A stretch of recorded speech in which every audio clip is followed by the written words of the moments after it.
When is the right time to delegate, and what should you delegate? We're going to cover that and a ton more with my new special guest, all on today's show. Check it out. Salon owners are some of the most amazing people on planet Earth. The only problem is sometimes their hearts are so big and they give so much of themselves to their staff and guests that it creates unintended consequences. Our goal is to change the industry by elevating the way the rest of the world sees salons, spas, and barbershops and give it the credibility that it truly deserves. This is the Profitable Salon Owner Podcast. Hey, what's up, everybody? It's Jason, and I'm really excited today because I have a guest who won't be a guest for long, but not because she's not going to be the guest, but because she's actually going to become part of the host. That's a pretty big deal. So please welcome to the show, Kayla Swanson from our crew. What's up, Kayla? Good to see you. Hello, Jason. Thanks for having me. Yeah. As your guest. So thanks for having me as your guest on my show. It's very awkward, but we're going to figure it out. You might recognize Kayla from Kicking It with Jason and Kayla in the Profitable Salon Owner Facebook group, which, by the way, if you're not a part of, you should probably check that out. It's totally for free. All you have to do is request and follow some rules, and we'll let you in. And in fact, it will be Kayla who lets you in. But Kayla has been a part of our crew now for several years and is doing some incredible work behind the scenes. But we are blessed to be able to have her coming forward to be able to do even more work with us here on the Profitable Salon Owner Podcast. So Kayla does a ton of our marketing. She does a lot of the back end of what we do inside the Academy, and has really helped us to not only grow what we're doing from the Academy marketing standpoint, but also make sure our communication is just world-class for what it goes out to you. So again, Kayla, good to have you on. Excited to have you here and looking forward to some awesome stuff happening today. Super excited to be a part of this, man. It's going to be fun. It's going to be a blast. It's going to be a blast. And so just so you guys know, this episode today is going to be a little bit of a transitionary podcast because what's going to happen is I've been the quote unquote host, if you will, through this entire time. And then Doug's on the show. And what's going to happen is Kayla is going to be the main host, and you're going to see me sometimes. You're going to see Doug sometimes. You're going to see some of our clients sometimes. And so it's a pretty big switch. I hope you're pumped about it. If you are and you're watching this live, do me a favor and comment stoked. That's what I would say from California. I would say stoked. And so do me a favor, comment in there. And Kayla, I'm going to let you kind of take on what we're going to talk about and just also say a quick little hello. Nice. Well, thank you so much, Jason. Yes, hello, everybody. I'm excited to get to know you guys. I'm excited to interview people and get to meet lots of people, to bring them on the show, to talk about all things salon owner, business related, personal development. We're going to talk about all the things. I'm really stoked about that. But today, I figured what a good opportunity, as Jason has just delegated the job of being the host of this podcast to me. And I was like, well, let's talk about that. Let's talk about what it looks like to delegate things in your business and what that does for your business, what that could look like for your culture, win, and all those things. Yeah. So that's what we're going to talk about today. So Jason, tell me what it was like about why did you feel like you should delegate hosting this podcast to me? Yeah, good question. And by the way, if you need to delegate more things in your business, do me a favor and comment with the word delegate. That'd be a big deal.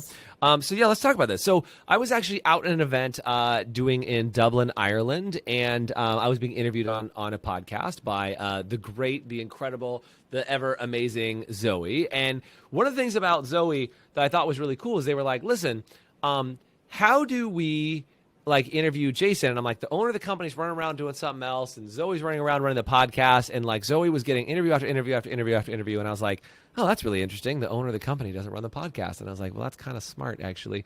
I do teach people delegation. It might be good if I had somebody do that. And then, Kayla, you and I have been doing the show. We've been doing the other show for months and months now. And you've been doing a great job over there. And so I was like, well, hey, I wonder what it would be like if I put Kayla in charge of Profitable Salon Owner Podcast. So I think the initial idea, and often I think this is where the best ideas come from, at least for me anyway, is I go and get inspired from being somewhere else. I see, it's kind of a weird thing to say, but I go into a Starbucks and I get inspired, or I go to, any other random business and I'm like, ooh, how could I use that? And it all stems from something I learned from Richard Branson, not directly. He and I aren't like homies or anything. I just mean I read something in a book that he said, when he travels, this is old school. He said when he used to travel, he carried around a bunch of sticky notes. And every time he saw something cool in another business or something that he thought was incredible, he's like, I'm going to steal that.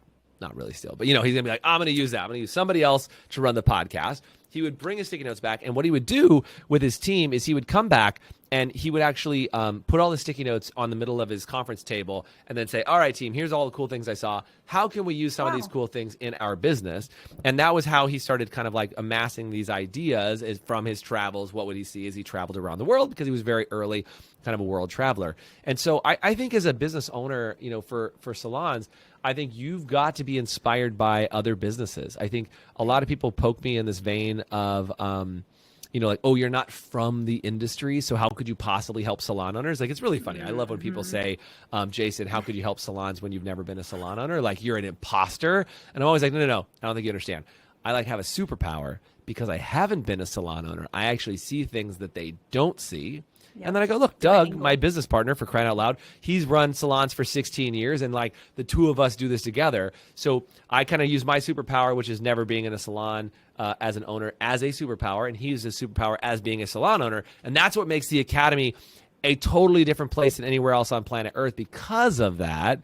All off tools like, figuring out how do you delegate. And again, I know delegating is not like only exclusive to salon owners. It works in all types of other businesses. But I think if I had to say, Kayla, one of the biggest problems I see salon owners is they don't delegate enough. Yeah. They love to work. They love to be behind the chair, and so they don't delegate. Anyway, hope that helps. Yeah, that does. I mean, let's talk about that. Let's talk about why. We've had a lot of conversations about this before on Kicking in other places of why people get into their heads about delegating. Like, I could think is it where well, I don't want to, I can do it better, or it's going to take me longer to teach them how to do it than to do it myself. Like, let's start to talk about the head trash people take on why I can't delegate this because. Yeah, well, good question. And by the way, you guys will have better answers than I will. So if you can live chat with us, do me a favor and say, I can't do this because, and then insert all your head trash. Just put it in the chat because I'd love to see your trash over my trash. But Kayla, I'm going to turn it around on you too. So be prepared. I want you to answer this question because you have a team of people also. You delegate out to people all the time, right? Like people are going to be, editing and doing other work with us after the podcast, and you have to delegate things. So I think one of the biggest things is there's this old myth: if you want it done right, you got to do it on your own. Nobody does it better than me. I wish I could clone myself. There's all of these different sayings that we have. And the reason for that is, let me take you on a timeline of a business owner. Right? Let's go back. So when you're working for somebody else, you're probably one of the best employees working for somebody else. At least you perceive yourself to be the best employee. I don't know if I was ever the best employee. I know that I thought I was the best employee, but that wasn't really the case, right? Who knows? Mm-hmm. So I worked for somebody else. I'm like, I'm doing all the work around here. I'm doing everything. Damn it, the owner just sits and eats his falafel or whatever. I don't know falafel, but the owner, the owner's off doing something else. It's clearly not helpful. I do all the work around here. I'm really good at this, and so I'm going to start my own business. That's what Michael Gerber talks about in the book. The E-Myth is the entrepreneurial seizure where you say, I'm the best employee, so I'm going to go off and do this on my own. Salon owners do this all the time. So what happens is you believe that you're the best employee. You have to have that belief sometimes in order to get yourself enough oomph to go and start your own company. So when you start your own company and you're like, I'm the best employee, what do? You never hire people that are better than you. You only hire people that are, well, they're not as good, but maybe I can train them and get them up to speed. That's who you start to hire.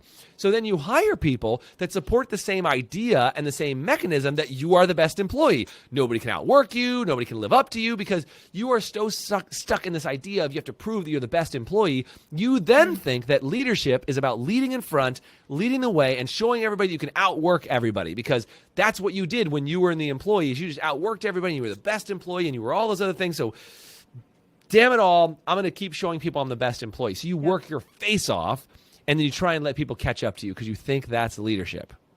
It's not leadership.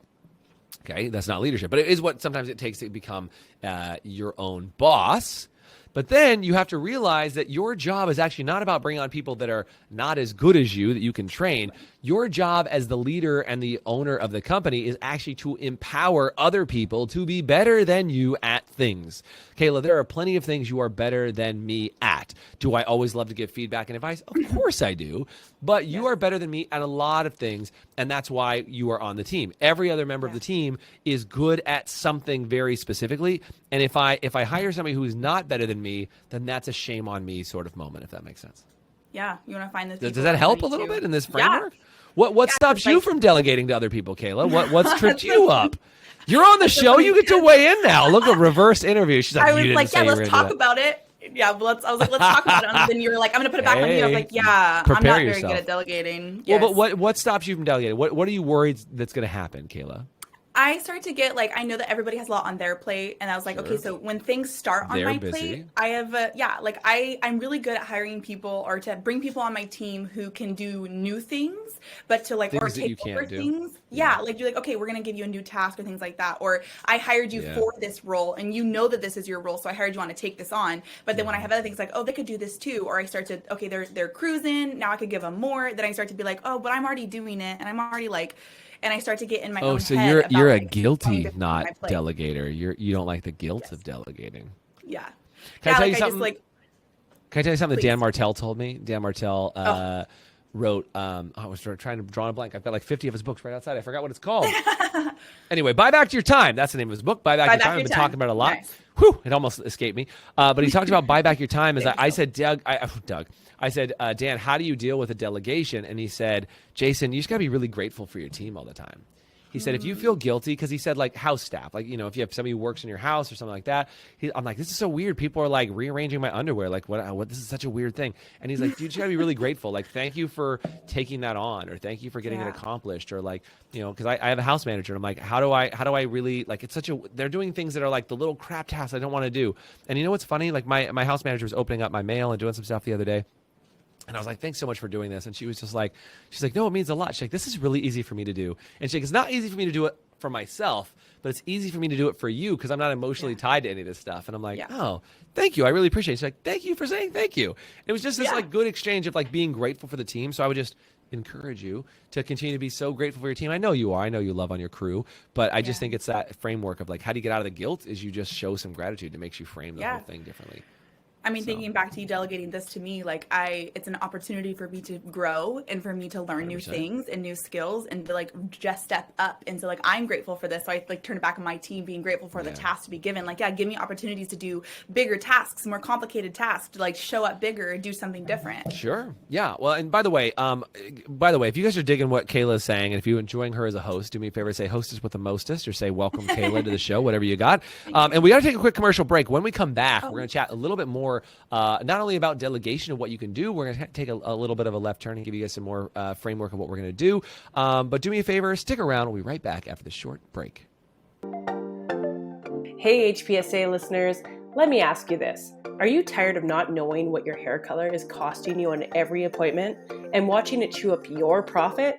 Well, with Salon Scale, we take the guesswork out for you. Using a mobile app paired with a Bluetooth scale, Salon Scale will tell you exactly what your color is costing you on every bowl mix down to the gram. As you mix, Salon Scale will also digitally store your formulas and track how much product is being used in real time, so you can manage your inventory, cover your expenses, and generate more profit in your salon. Use promo code HPSA10 to get 10% off an annual subscription. Salon Scale, the new standard for mixing color. Hey guys, welcome back to the Profitable Salon Owner Podcast with your hosts, plural, because I've been hosting. Kayla is going to be hosting. If you haven't met Kayla yet, she is an incredible part of our team, has been doing a lot of things behind the scenes, does tons of our social media, and produces a lot of this content. And so I've asked her to step up and continue to do some really incredible things. So she is now hosting also. Party on. So we were just chatting about delegation. Speaking of delegating not only things like the podcast, but other things inside your salon company and inside your business. I'd love to know, what's the thing that has been the hardest for you to delegate? Would you do me a favor? Type it in the chat. We're talking about delegating. What's the thing that's been the hardest? And Kayla, you said we want to take a turn kind of on the second half and start talking about how does delegating impact the culture, right? That's what we're going to get into. So let's chat about that. What are your thoughts? Because I've kind of thought about when somebody takes on a bigger task, or you promote somebody into a leadership, not necessarily delegate a task, but also even promotions and delegating them to be a leader of something. It can kind of affect the culture. Someone's like, why did that person get to do that task? Or why did that person get to do that? Why do I get to host a podcast versus somebody else? And for here, it's obvious because I worked into this. It's obvious because you're the best person to do it. Is that what you're saying? Yeah. Yes. Because I'm absolutely the most awesomest. So wait, I want to understand that. You said the challenge becomes it's the why does that one, it's a jealousy thing for other people, do you think, sometimes when you delegate things? Yeah, how does it affect the team? Yeah, like how does it impact the team? Because to your point, you could delegate somebody to be a manager inside the salon, and somebody could be like, hey, why did they get chosen as a manager over me? 100% that could impact the culture. I would also say, like, this is a weird thing to say about the culture, but like it impacts your culture too, right? Because I was just doing a daily boost on this, by the way. So Kayla always supports when I do daily boosts because she needs them all the time. Because we do them daily and I have to record videos very often. By the way, if you want a video of me every single day or somebody from our team giving you motivation, comment boost, and we can get you on the list so you can get a video text message from Kayla, me, the team, the crew every single day. Get that. All of it. What I wanted to say is, Kayla, the other interesting thing about delegating tasks is like, what does it do in the psychology of the person that you've delegated to? Because sometimes it can be a crushing thing, right? It can be something that like completely crushes somebody's scope and idea of reality of like, oh my gosh, this is too much, or I'm being asked too much of me. Because I think you had said this about delegating to your team is I'm worried I'm giving them too much. If I delegate, will they take it on? Because some people that get delegated to are just yes people. We have some people on our team like that in a good way and bad way. But like you say, hey, can you do this? And they're like, yes, even though they're so overwhelmed, they're up to their eyeballs and stuff. Like those people need to learn how can they appropriately say no when they're being tasked with too much? How can they say, yes, I can, and I can do that for you in a week or two, not I can do that for you in the next 5 minutes, right? Like how do you get to that place where you can elegantly say no without saying no, basically? Because I think there's another piece of delegating things to something, as I was just mentioning on the Daily Boost, was how are you asking more of others than they ask of themselves? This is a really important culture shift for delegation. I think is kind of in this vein that we're talking about, Kayla, is I, like with you or with anybody else, I'm just using you as the example here because you're here, is I also wanted you to step up and show more of your skill, because as I've given you other tasks, like, hey, can you take social media pictures? Can you take this on? Can you take that on? You've continued to step up and do that. And so I'm like, all right, what else can I give you? And it's very interesting because I would mention this about Doug. I would mention about you. I mentioned about other people on the team. I am a control freak, self-appointed. If you don't know that, you haven't spent enough time with me yet. But I am a recovering control freak, is what I will say. I'm a recovering control freak. Good. Well said. And if you're a if you're a recovering control freak, do me a favor and comment recovering. Because what I've experienced is I've delegated things, people have screwed them up, and then I took them back on. Yeah.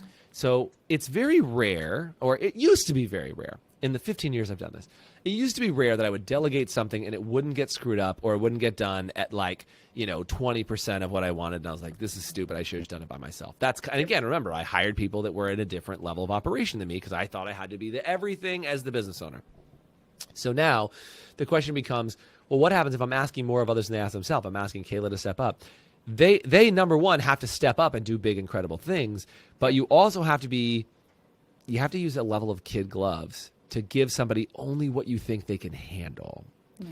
So again, Kayla, we talked to this. I think you're ready for this. I think you're ready to do it. And I hope it scared the poop out of you a little bit, but I also hope it did a little. Oh, for sure. Okay. Yeah. All right. So that's good. Like, hopefully that's a good day. But like, it should scare you a little bit to say, I want to step up and rise to the occasion. I'm a big fan of pushing people just past their border of what they feel comfortable in. And that's why hopefully people like hanging out with me, is like, I'm going to push you outside your comfort zone. Some people don't like to be pushed that hard, and so they shirk away. And I will say, I had people on my team in the past that didn't like to be pushed outside their comfort zone. They like to be pushed to a point, and then after a while, they were like, that's too much pushing. I don't want to be part of it. I would say the team that we have now is very interested in being pushed outside their comfort zone. You on the top of that list. Yeah. Yeah, I will say, like, it definitely went back and forth of, like, understanding, like, taking this on and be like, okay, what's going to look like, and trying to get it all organized. Sure. One thing that really helped me is, like when we had a conversation about like what it looked like, and the way that you handed it off was done well in terms of like expectations and like, here's the boundaries of what I want to support with and what you can run with. And then once I got my boundaries and got understood, like the handoff is very important, I feel like, in delegating for it to be done effectively. So like, I know where I can run with an idea and where I need to consult on an idea or things like that, which I think is what helped me a lot. So I want to say something about that, because you're right. And yes, the and is, that's true, but the but is, I actually handed it off poorly the first time. just being really honest. I did hand it off poorly the first time, and we had to reset in a good way, right? Like I handed it off poorly. I'm like, this should be really easy. Let's just hand it off. And by the way, if you're an owner, you understand. You hand off things poorly all the time. If you are guilty of that one, say poorly, and then I know that you've handed things off poorly. You're right, Kayla. What we did a couple weeks ago was the right handoff. It wasn't handed off properly months ago. It was handed off properly weeks ago, and that's why we're here. So here's the lesson that I learned that I'm going to continue to pass forward. I'm going to pay it forward on the podcast today. Get ready, people. Get ready. The pay it forward is this. Are you handing off ownership? And are you handing off ownership with instruction, or are you just handing it off with nothing? Here's what I mean. I handed off ownership. Hey, Kayla, it's yours now. Congratulations. I'm going to throw this at you. Catch. Good luck. It's like me throwing a baby at you that I didn't give you any information about how to deal with. And you're like, oh, God, he gave me this baby. What? Let me know what to do with this baby? Like, I think there's a reason why most people have 9 months to prepare for a baby. Do you know what I mean? Like, most people don't have a baby in less than 9 months, or 10 months if you really know the insider trick, right? The babies are really 10 months. But anyway, is that like your body's like, hey, I'm cooking a baby. You better get prepared, right? Like that's the good news. Now, if you're a foster parent or something, you had a baby dropped off, you didn't have any time to prepare. But I do think there's something to be said for how life looks at things and say you have time to prepare. And that time to prepare is like, hey, where's this baby going to sleep? Hey, how do I want to be as a parent? Hey, what do I want to do here? And I think that's what we did properly the second time we did this handoff was we said, hey, let's talk about what we really want. What's the goal? What are the objectives? How do we want to operate? What do we want to do? So as a salon owner, how many times do you just hand off ownership a la carte? Or how many times do you actually get the rest of the requirements? You know, what does a good outcome look like? What does a bad outcome look like? What would be and Kaylina, who stepped in the middle and helped part of this transition, she was like, Jason, what are your non-negotiables? What are the things that, like, if that happens, that's a bad day, right? Are we allowed to spend money on this? Can we not spend money on this? Are we supposed to only use existing supplies? Like what are the rules around this? Who can be a guest on that? And again, Kayla, we've been talking about this. What are the extended rules about this? And we're continuing to define what are the rules. And if I give you the ownership and the rules, that's a good handoff. That's a good delegation. And again, am I perfect at this? Hell no. Is Kayla perfect at it? Hell no. But the goal is that if you as the owner are trying to figure out how do I continue to delegate things, I think a lot of people are just guilty of just throwing the ownership bag to somebody else. And they're like, it's your problem now, sucker. Deal with it. Yep. And then they get upset when it's not done well. We take exactly. And then you get mad at the person. You're like, well, was it their fault or was it your fault? I mean, that's the reality of it. You know what I mean? We talk a lot about like 80% done by somebody else is 100%. And I love that because I'm like the rest of that is it's 100% awesome. 80% awesome. Done by somebody else is 100% awesome. And if that's straight out of Dan's book, his actual quote is it's a 100% effing awesome, just to clarify on quoting Dan. But yeah, I think the idea is like we have an 80% rule in general. I had this long before I read that quote from Dan, but like we have an 80% rule. If it's at 80%, we can rubber stamp it and put it out. Now, the perfectionist in me says, who the hell would ever want to put out 80%? Like, Kayla, do you like putting out 80% work? No.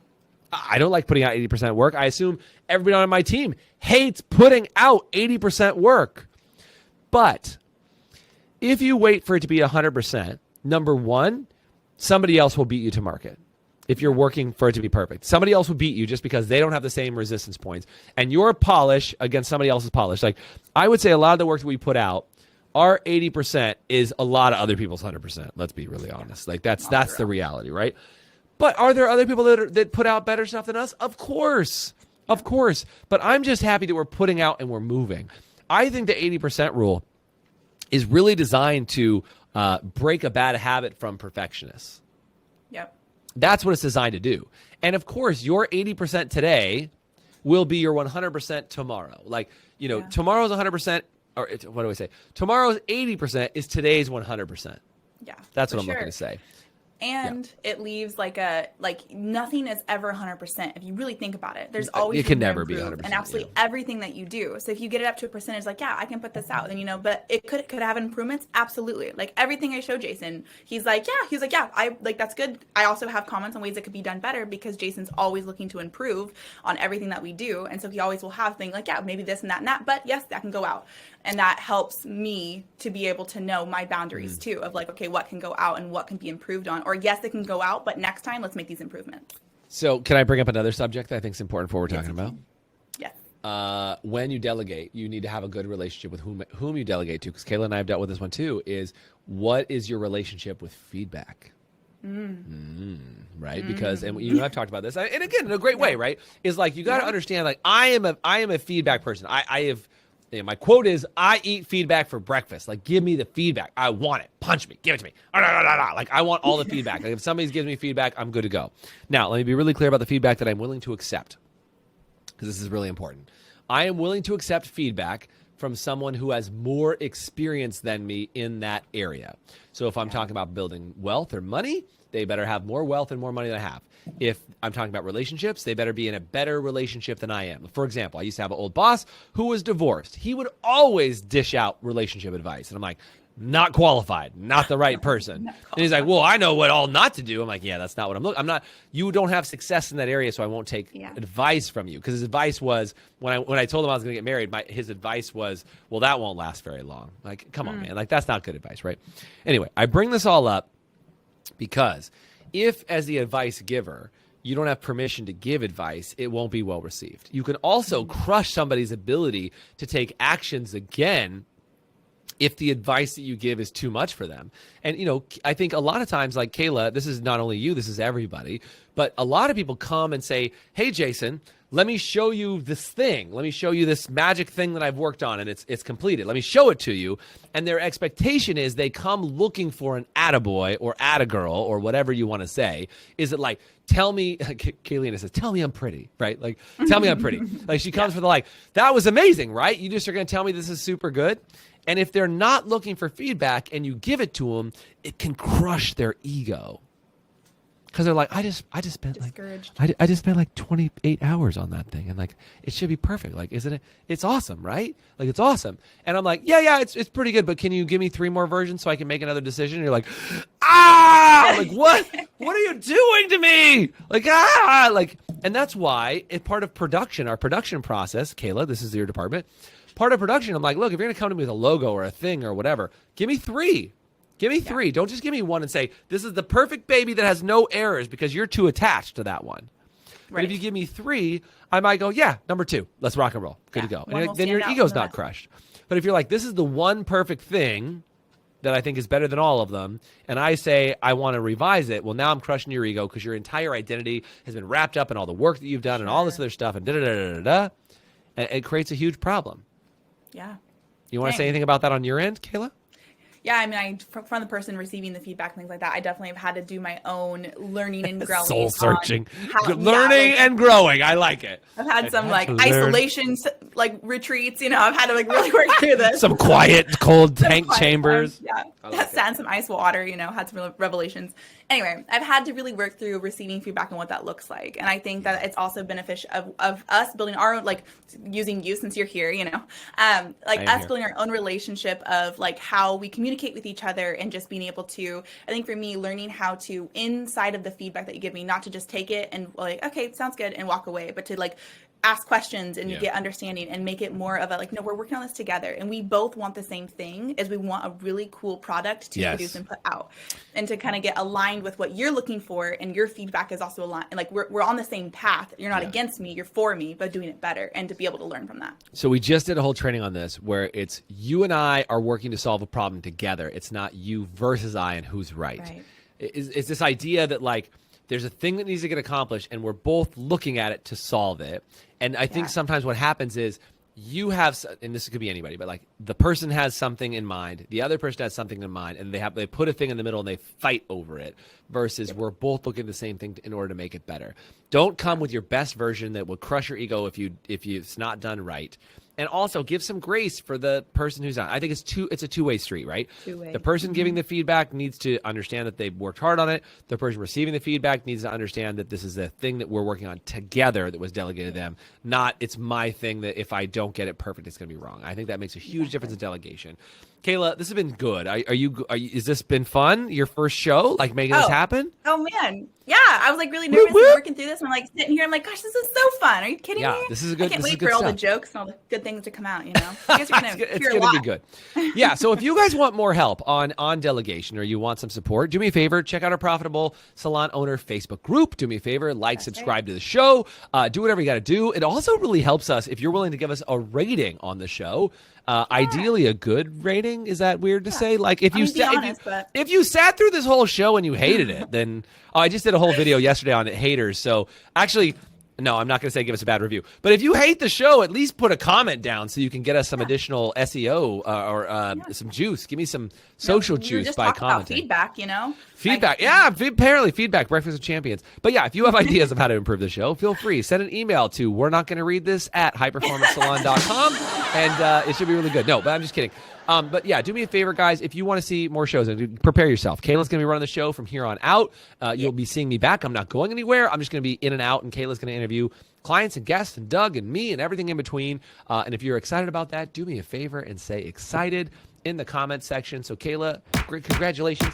First show under your belt. Congratulations. Nice. And welcome to Profitable Salon Owner Podcast 2.0. Nice. Rock and roll. Heck yeah. I need you should have a hat, where you take the crown off and just put it on my head, even though you're not next to me. We'll just pretend. Ready? Yeah. Ready? Here's the tiara. There you go. It's over to you. I'm the new host now. Yay. Thanks, guys. Have a good one. Bye for now. You've been listening to the Profitable Salon Owner Podcast. Be sure to like, subscribe, leave us a review, and check us out at ProfitableSalon.com for more episodes, content, and to help you turn your salon into the business you've always dreamt of.